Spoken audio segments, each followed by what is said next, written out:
Joining me today is Mariam Carter, who's the Executive Director of the League of New Hampshire Craftsmen, and we're here to talk about the fair. All right, so the fair, the league is probably one of the oldest leagues, right? It is. Actually, in the country, it's an 85-year-old organization. So it is the oldest league, and the fair It's the 84th annual Craftsmen's Fair, and it is the oldest crafts fair, outdoor crafts fair in the country. It's been continuous. It's continuous, yeah. And basically, it helped start the craft movement in this country. It has an important aspect to it that people got together and created something small that has turned into this major event. And 85 years later, it started, and it didn't start here at Sunapee. It did. It started up north. It started with basically people putting things out on a table, and then they realized, and they didn't raise very much money, but they realized they had something going. And so they basically developed from that idea, and it just every year it grew. And we've been here at this location about 25 years ago. Okay, so for the last 25 years, plus or minus, you've been at Mount Sunapee, exactly. and there are a ton of tents. I don't know, 400 or 500. How many tents are there? I think you're exaggerating. Yeah. I appreciate it. So we have a lot of big tents here. We actually have 200 artists exhibiting in booths. We also have several exhibitions that include other artists, and then additionally we have the shop at the fair, which features over 100 artists' work. So basically we're representing well over 300 craftspeople at this event. And the craftspeople who are here, they have to be a member of the league. They do. They have to go through the jury process. And they have to be juried to come in and exhibit. Exactly. And what's the range of crafts that people who, if they've never been, right? If you've been, you know it's a lot. But for people who have never been there, what's the range of things you can do? We have a full range. This is the broad range of what's happening in the craft world today. We have printmakers, we have jewelry makers of all kinds, metalsmiths, we have glass blowers, fiber artists, clay works. And these are people exhibiting their fine craft, but we also have wonderful demonstrations to show how it is done.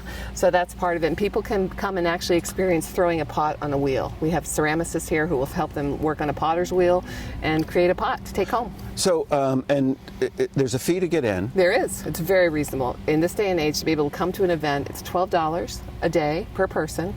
No parking fee at all. It's free. So it's a wonderful event to bring your family to. We have events for children. We have the ability for people who are disabled. We have little vehicles for them to be able to scoot around in and see things. No pets unless they're service pets. Okay. Unfortunately, that we're limited to some regulations put on this property. So no pets, and if you have pets, don't leave them in your car. Oh, please don't leave them in their car. No, we're going to have I think, a really lovely range of weather for this time period, but you don't ever want to leave a pet in the car. $12, you said. Correct. To come in.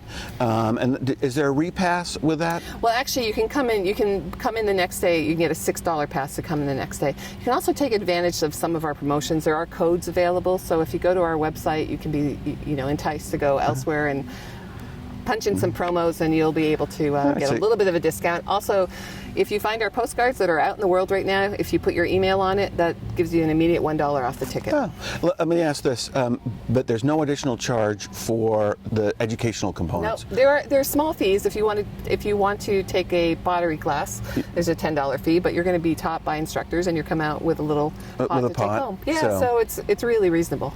And there'll be a felting booth, I'm sure. There is. When you walk around and look at this and look at the craftspeople, right, it's really more art than crafts now. That's sort of my opinion. I mean, where's the line there? I would say rather than art, I think we're all artists, we're all craftspeople, but we're a fine craftsman. The fact that we're juried signifies that we've gone through a process of standards that the league have, and they're very stringent. It's a very competitive process, and it's recognized nationally as one of the best processes in the country. People are juried by their peers in their media, meaning if they're a jewelry maker, they have a metalsmith jury, and basically their work is reviewed, and it's constantly reviewed. We constantly have a standards process going through our organization to make sure that our work is top-notch.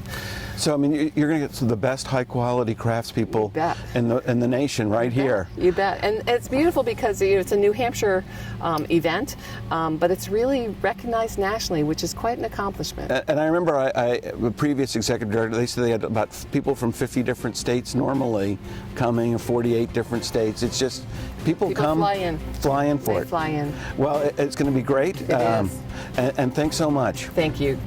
And when we return, we're going to continue and we're going to interview a couple of the craftspeople. So please stay with us.